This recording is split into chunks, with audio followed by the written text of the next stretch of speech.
जय भीम नमो बुद्धाय। मी प्राध्यापिका ज्योती धुतमल पंडित, दैनिक सम्राट, स्तंभलेखिका, परभणी, कवयित्री, साहित्यिका।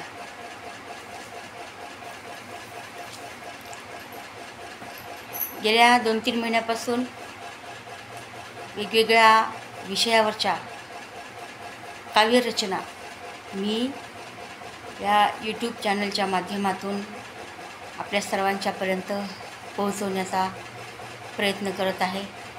त्यामध्ये जास्त भर बौद्ध साहित्यावर आहे आणि बुद्धांच्या जीवनावर आधारित काही कविता आहेत, बुद्धगीतं आहेत, भीमगीतं आहेत।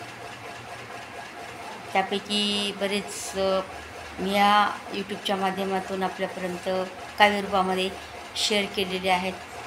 आपण सर्वांनी त्यांना सर्व माझ्या विचारांना, माझ्या भावनांना आपण चांगल्या प्रतिसाद दिलात। माझे विचार ऐकून घेण्यासाठी आपण आपल्या अमूल्य वेळातून वेळ काढून हे काव्य रचना माझ्या आपण ऐकत आहात। आपल्या चांगल्या प्रतिक्रिया देऊन मला प्रेरणा देत आहात, त्याबद्दल आपल्या सर्वांची मी खूप आभारी आहे।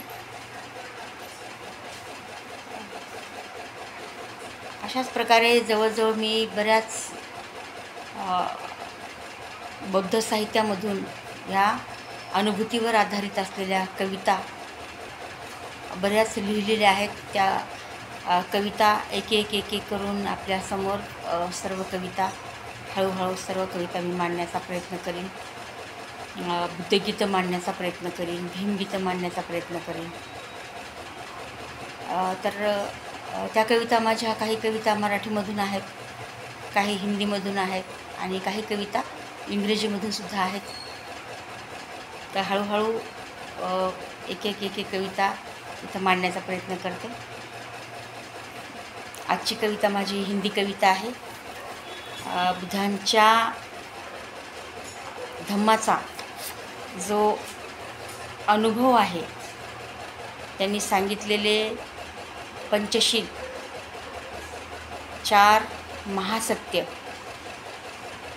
अष्टांग मार्ग, 10 पारमिता, 8 लोकधर्म, 7 बौद्धांग, 4 ब्रह्मविहार, हे जे मला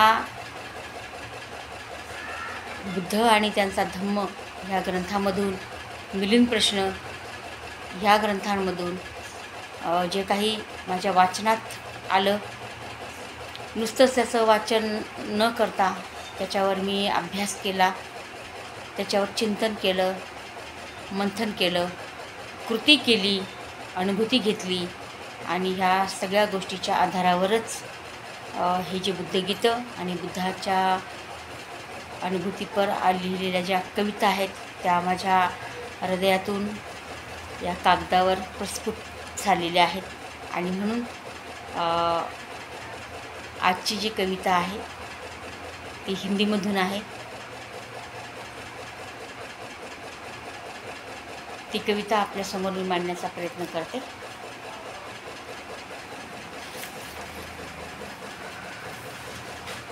बऱ्याचशा कविता आहेत, त्यापैकी जी कविता आहे हिंदीमधून, ती कविता मी इथं खरं पाहता गीताच्या रूपामध्येच आहे ती कविता, पण इथे मी काव्य रूपामध्येच मांडण्याचा प्रयत्न करते। त्या कवितेचं नाव आहे बुद्ध जैसा धम्म कहाँ। तर अशा पद्धतीची कविता आहे।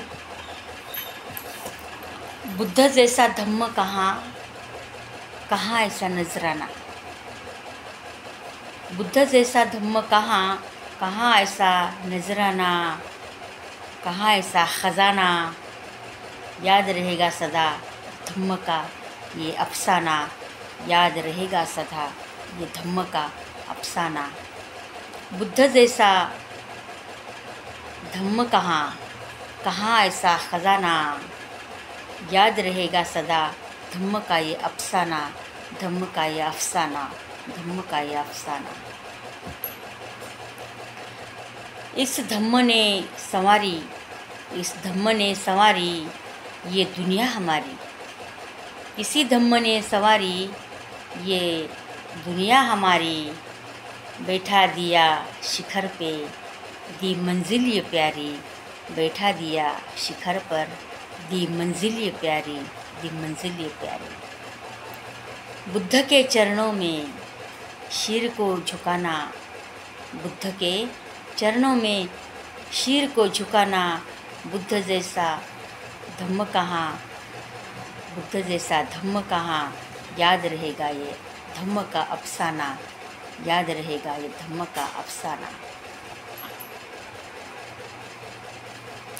सबसे बड़ी दुआ और सबसे बड़ी दुआ और सबसे बड़ी दवा है, धम्माला म्हणते मी हे। सबसे बड़ी दुआ और सबसे बड़ी दवा है, पीना है इस दवा को, पिलाना है सबको।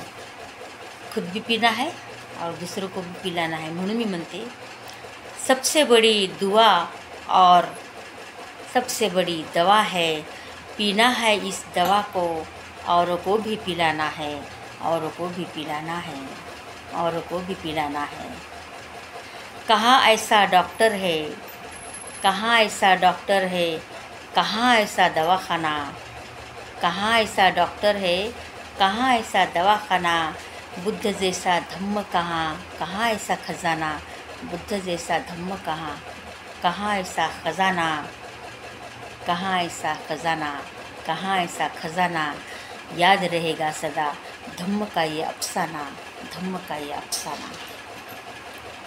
अशा प्रकारची ही कविता आहे। मला ह्या कवितेतून असं सांगायचं आहे, स्पष्टीकरण जर करायचं झालं ह्या कवितेचं, तर मला ह्या कवितेमधून म्हणायचं आहे की या जगामध्ये बुद्धाने जो दिलेला आपल्याला धम्म आहे, जे तत्त्वज्ञान आहे, हे जगामध्ये कोणत्याही तत्त्वज्ञानामध्ये आढळून येणार नाही। कारण धम्म सर्वांचेच धर्म हे नीतिमत्तेचेच आहेत, सगळ्यामध्ये चांगली शिकवणूक आहे। पण बुद्धांचा जो धम्म आहे तो आगळा वेगळा याच्यासाठी आहे की त्याच्यामध्ये पंचशील आहे, अष्टांग मार्ग आहे, 10 पारमिता आहेत आणि अखिल मानव जातीला दुःखातून मुक्त करण्याचा जो मार्ग आहे, तो मार्ग केवळ आणि केवळ बुद्धाच्या तत्त्वज्ञानामध्ये आहे। आणि म्हणून जर बुद्ध तत्त्वज्ञानाचा स्वीकार केला, आपल्या आचरणामध्ये आणून आपण आपल्या जीवनामध्ये असलेले जे काही तत्त्व असतात त्या तत्त्वानुसार आपण जर जगत आलो तर निश्चितच हे जीवन सफर जे आहे ते अतिशय चांगलं जाणार आहे। आणि म्हणून मी असं म्हटलेलं आहे या कवितेमध्ये की कहाँ ऐसा खजाना। खजाना कशाला म्हणले मी, तर हा खजाना धम्मालाच खजाना म्हणलेला आहे। कारण या धम्माच्या खजान्यामध्ये आपल्याला पंचशील मिळालेलं आहे, अष्टांग मार्ग आहेत, 4 आर्य सत्य आहेत, 8 लोकधर्म आहेत आणि हे धम्माचा खूप मोठा खजिना आहे। आणि म्हणून मी या कवितेमधून स्पष्ट करताना असं म्हणले की कहाँ ऐसा खजाना। आणि म्हणून तथागत बुद्ध एका ठिकाणी आपल्याला असं त्यांच्या अंतिम उपदेशामध्ये जेव्हा भिक्खू आनंदाला ते सांगतात, अंतिम क्षण जवळ येतो तेव्हा म्हणतात की जेव्हा आनंद बुद्धाला विचारतात की हे तथागता, तुमच्या पश्चात आमचा उत्तराधिकारी कोण आहे, तेव्हा तथागत बुद्ध सर्व शिष्यांना सांगतात की माझ्या पश्चात मी कोणताही गुरु नेमलेला नसून मी दिलेला धम्म आणि मी दिलेला विनय हाच तुमचा उत्तराधिकारी आहे। आणि म्हणून आपण सर्वांनी या धम्माचा उत्तराधिकारी बनताना याचा अभ्यास आणि कृती आणि अनुभूती घेतली पाहिजे. म्हणून मी इथं म्हणलेलं आहे की कहाँ ऐसा खजाना, आणि हा खजाना आपल्या प्रत्येकाला मिळावा. हा खजाना मिळून आपल्या सर्वांचे जीवन धम्माने श्रीमंत व्हावं. त्या धम्माचा खजिना प्रत्येकाच्या झोळीमध्ये पडावा, अशा मी अनेक मंगलकामना करते. आणि म्हणून आणि मला ह्याच्या पुढच्या ज्या 4 ओळी आहेत त्या 4 ओळीचं सुद्धा स्पष्टीकरण करताना मला असं म्हणावंसं वाटेल की जीवन जगत असताना आपण एक शरीर आहे, वेगवेगळ्या प्रकारच्या आजारांनी प्रत्येक माणूस त्रस्त असतो. काही ना काहीतरी आजार माणसाला असतोच. पण तो काही प्रमाणात आजार जो आहे, वेगवेगळ्या प्रकारच्या आजाराला शारीरिकरित्या आपल्याला डॉक्टर आणि औषध पाण्याची गरज असते. हे जरी सत्य असेल, पण मी तर म्हणेन की ह्याच्या जोडीला जर आपण धम्माचे औषधही सुरू केलेत, सकाळ संध्याकाळ दुपार जो धम्माचा डोस आहे,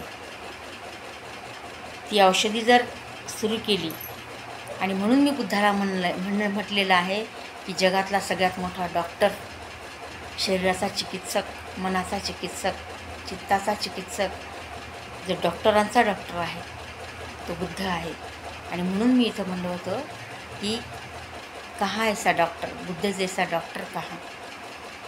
म्हणून ह्या कवितेमध्ये जी एक जी ओळ आणि एक जर शब्द आपण गांभीर्यानं त्याचं श्रवण केलं तर निश्चितच मला इथं काय म्हणायचं आहे, आणि धम्म जे आहे ते आपल्या जीवनामध्ये उतरल्यावर हळूहळू आपण दुःखाच्या मुक्तीच्या प्रवासाकडे आपण जातो. जे विविध शारीरिक मानसिक आजार आहेत सोबतच जे आपली इतर डॉक्टरांकडे जी आपली ट्रीटमेंट चालू आहे त्याबरोबरच हे धम्माची औषधं जरी आपण त्याच्यासोबत संजीवनीच आपल्यासाठी ठरतील, असं मला म्हणायला इथं खात्रीपूर्वक मी इथं म्हणू शकते. पण याची अनुभूती आल्याशिवाय असं म्हणतं ना माणूस की आपल्या हातामध्ये समजा एखादा पेढा आहे, तो पेढा आपण स्वतः खाल्लेला आहे, पण आपण त्याला दुसऱ्याला तो पेढा आपण दाखवत आहोत. आपण खूप म्हणतो त्याला की हा पेढा गोड आहे, गोड आहे, पण पुढचा व्यक्ती जोपर्यंत तो पेढा आपल्या स्वतःच्या हातामध्ये घेऊन त्याला खाऊन बघत नाही, त्याची चव बघत नाही, खरंच किती गोड आहे, जोपर्यंत तो स्वतः पाहत नाही तोपर्यंत त्याला त्याची अनुभूती येत नाही. आणि म्हणून धम्मही अशा प्रकारचाच आहे. जोपर्यंत तो जीवनात उतरत नाही, जोपर्यंत त्याची अनुभूती येत नाही, तोपर्यंत खरंच काय आहे हे माणसाला उमजत नाही. आणि म्हणून हा धम्माचा जो खजिना आहे तो आपल्या सर्वांच्या झोळीमध्ये पडावा, आपल्या सर्वांचं जीवन धम्ममय व्हावं. आणि हा बुद्ध जैसा धम्म कहाँ ऐसा खजाना, असं जे मी म्हणलेलं आहे, याद रहेगा ये धम्म का अफसाना. म्हणजे जन्मोजन्मी हा जो धम्म आहे बुद्धाने दिलेला तो त्रिकालबाधित सत्य आहे, फक्त अनुभूती आवश्यक आहे. आपल्या सर्वांना ती मिळो एवढ्या मंगलकामना करते, थांबते. जय बुद्ध, जय भीम. धन्यवाद.